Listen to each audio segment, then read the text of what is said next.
Now, this next creature just blows my mind. It is the perfect example of aquatic evolution.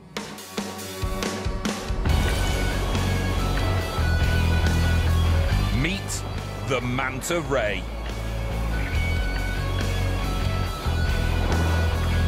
There are two distinct species, reef manta rays and giant oceanic manta rays. These big beasties are giant by name and giant by nature. The mature females can grow to a whopping 8 meters, which is roughly the width of a tennis court.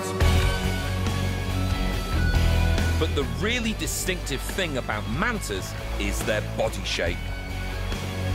So what are the benefits of being the flying carpets of the deep? To find out, I'm gonna join them. Here on the reefs of Komodo, an island in Indonesia, the waters are teeming with life. So it should be the perfect place to have an encounter with a reef manta ray. And sure enough, within moments, I'm joined by a whole squadron of mantas. These guys have been #1 on the Blowfish's bucket list since forever, and it is incredible to witness how gracefully they move through the water. Their unique shape is highly streamlined, making them some of the most efficient swimmers in the ocean. Plus, their skeleton is made entirely of cartilage, which is lighter and more flexible than bone. But they aren't putting on this underwater ballet just for me. In fact, manta rays have to keep swimming to stay alive. But why? The reason is all to do with oxygen. As the manta ray swims forwards, the horn-like fins on the front of its face help to funnel a current of water into its mouth.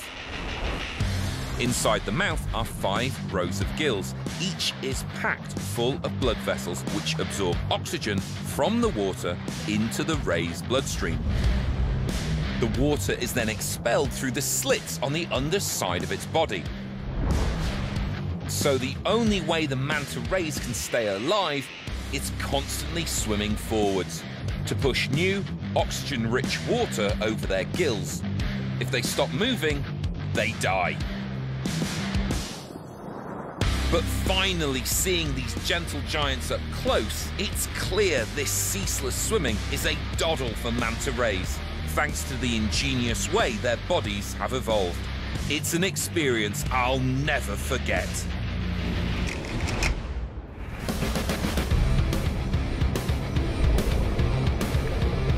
Now, for most people, the beach is where they'll first encounter marine life. And you might think that the animals that live here have it pretty easy. Well, you couldn't be more wrong. The environment changes beyond recognition in the space of a few hours. The animals that live here have to stay alert to stay alive. As the water recedes, creatures must take refuge in the rock pools. But if prey finds itself side by side with a predator, there's nowhere to run until the tide comes back in.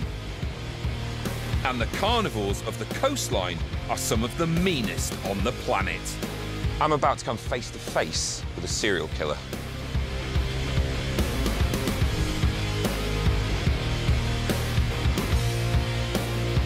This little menace is the dog whelk.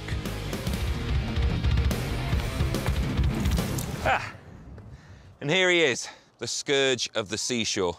Now, this tiny, unassuming snail may look completely pointless to you or me, but to the animals that live here, this guy is Jack the Ripper, because the way that he feeds, it'll make your blood curdle.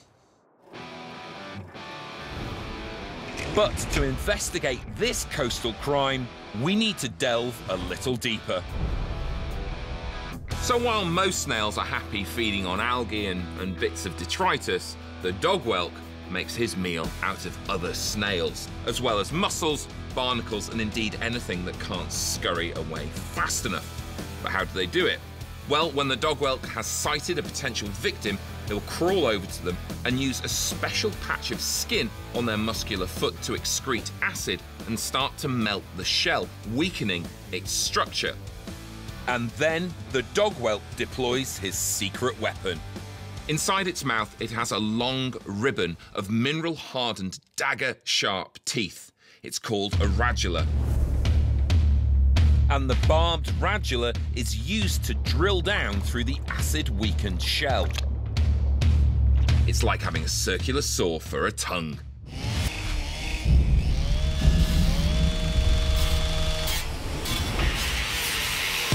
With a hole now bored in its victim's shell, it's time for the next stage of the attack. The dog whelk injects a paralyzing chemical, followed by enzymes which digest the poor prey inside its own shell. With the muscle now resembling soup, the dog whelk slurps up his tasty prize. Disgusting. Just goes to show that beneath those waves, there's always a battle being fought.